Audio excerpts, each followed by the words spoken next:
Baik pemirsa, kami YouTuber Kita Pendidikan kami akan menayangkan kegiatan yaitu pertemuan tentang pajak bumi yang ada di kota Cirebon, karena masyarakat merasa keberatan dengan naiknya PBB di tahun 2004. Untuk lebih jelasnya mari kita simak tayangan video kami berikut ini. Selamat menyaksikan.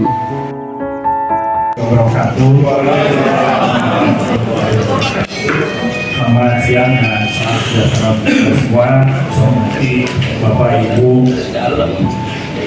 yang hadir di sini, saya akan satu-satu, terutama dari Bugio, Pak Surya, dan Bapak Ibu semua, teman-teman semua. Alhamdulillah siang ini kami mengundang Bapak Ibu semua dalam rapat sosialisasi PBB 2 tahun 2024. Jadi memang ini memang muncul pada saat kita kalau di awal ya, masalah kemarin ada permintaan ini tolong disampaikan kepada masyarakat sebenarnya apa sih yang menjadi latar belakang PBB 2 dalam tanda kutip. Nanti kami akan jelaskan semuanya dan kami sangat terbuka dari masukan Bapak Ibu semua. Ini karena ini memang masih berjalan gitu. Jadi sebagai awal mungkin saya perlu bisa jelaskan bahwa pertama bahwa di tahun 2024 ini Undang-Undang 1 tahun 2022 itu dikeluarkan oleh pemerintah yang namanya Undang-Undang tentang Hubungan Keuangan Pusat dan Daerah, dan semuanya merubah terkait dengan pola keuangan di pemerintah daerah kabupaten kota.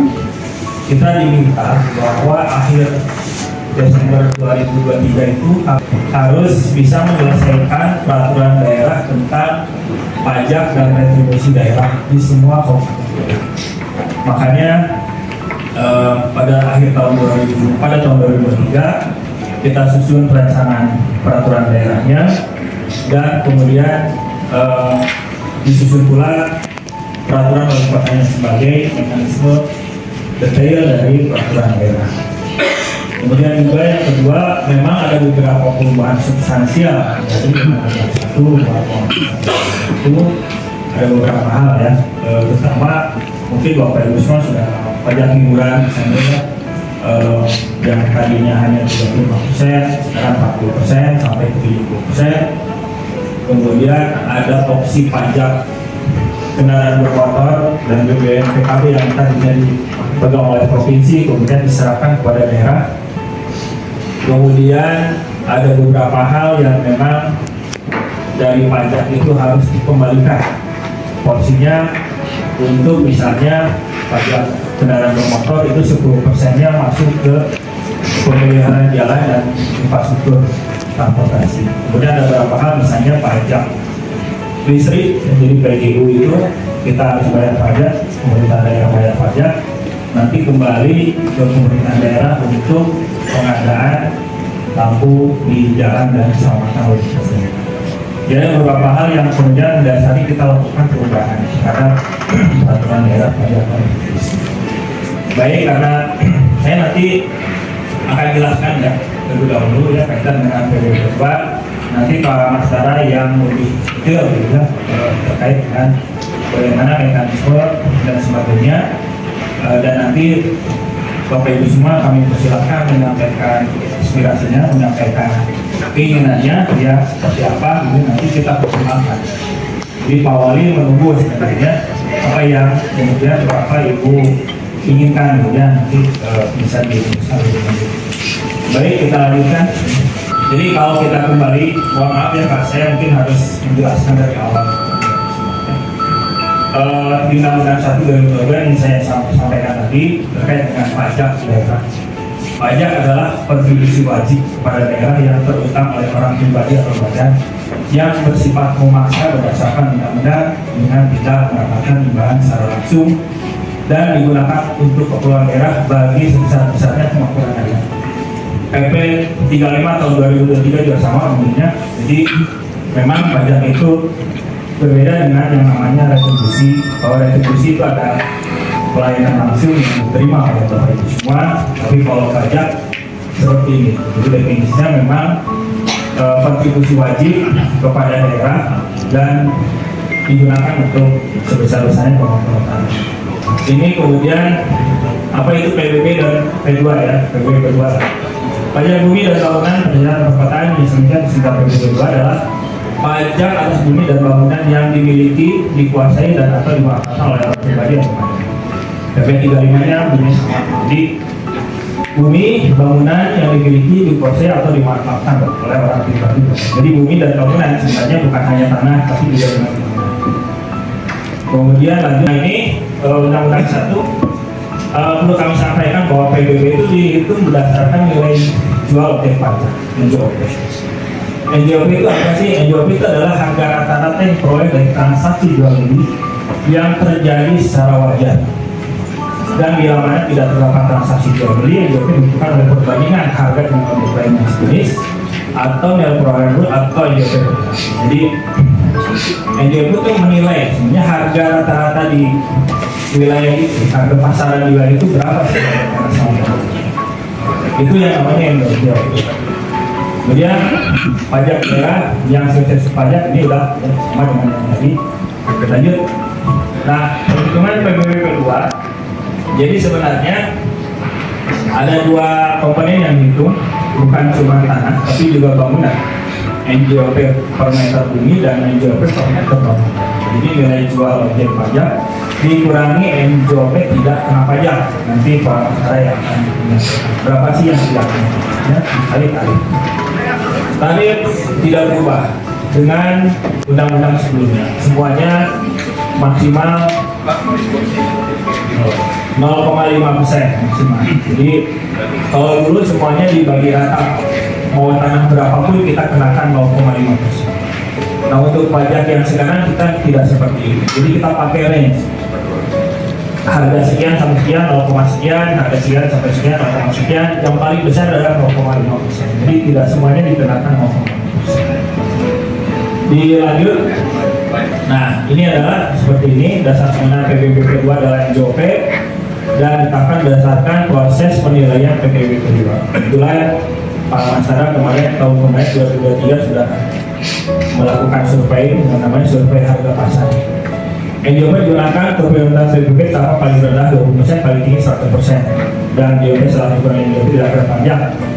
Kemudian ditetapkan setiap 3 tahun kecuali untuk pajak-pajak tertentu dapat ditetapkan setiap tahun sesuai dengan perkembangan. Jadi sehubungan dengan penerapan undang-undang 1 yang tadi, maka kita lakukan perubahan dari saat ini karena sudah lebih dari 3 tahun kita tidak lakukan perubahan terhadap NJOP.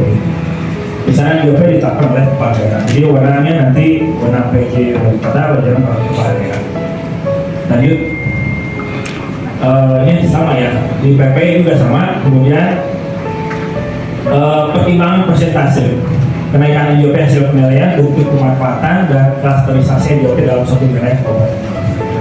Ini sebenarnya sama dengan yang tadi ya, undang-undang ini saya hanya menyampaikan bahwa ada undang-undang, ada PP yang menjadi dasar, kemudian perda pajak dan yang lain.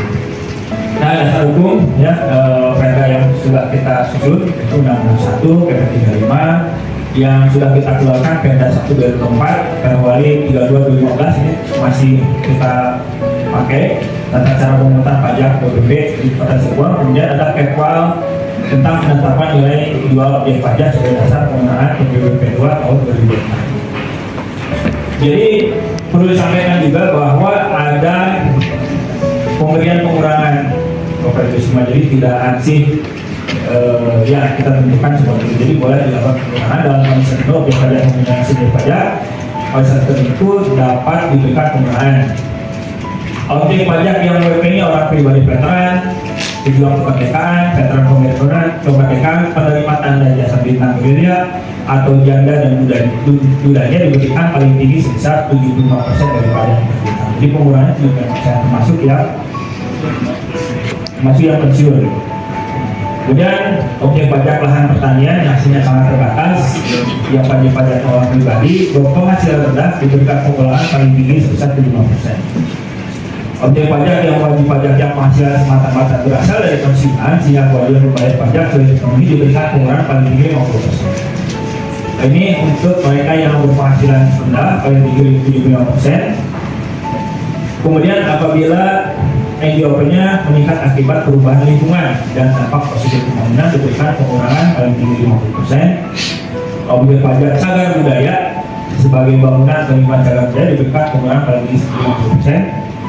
Kemudian apabila mengalami kerugian kesulitan likuiditas tahun pajak sebelumnya sehingga tidak dapat memenuhi kewajiban diberikan pengurangan paling tinggi 70%. Kemudian ada yang bisa diberikan 100% bagi semua, yaitu yang akibat terkena bencana, misalnya gempa bumi, tsunami, gunung meletus, banjir, kekeringan, angin lebat, tanah longsor dan bencana lainnya. Kemudian terkena sebab lain yang luar biasa, misalnya kebakaran, wabah penyakit tanaman dan wabah tanaman. Jadi kita bisa berikan diskon sampai 100% atau tidak. Kemudian dalam Perda nomor 1 2023-24 tentang pajak dari daerah dan subdaerah ada pengecualian untuk PBB kedua, yaitu bumi bangunan kantor pemerintah. Ini sudah maklum semua. Kemudian bumi bangunan untuk kepentingan umum di bidang keagamaan. Jadi rumah ibadah tidak kita kenakan PBB. Kemudian panti sosial, ada panti beda, panti yatim piatu, panti semuanya juga terkait dengan panti sosial itu tidak diberikan PBB. Kesehatan sama, pendidikan sekolah juga sama, artinya tidak diberikan PBB. Jadi pengurangan PBB dan budaya nasional yang tidak dimaksudkan untuk memperoleh keuntungan. Jadi memang tinggal dibuktikan saja apakah tidak memperoleh keuntungan atau memperoleh keuntungan. Saya kira kalau untuk fungsi sosial harusnya tidak sampai ke sana. Dan ini seperti yayasan sebetulnya bisa diberikan pengurangan sampai 100%. Nah ini mungkin berbeda dengan undang-undang yang sebelumnya.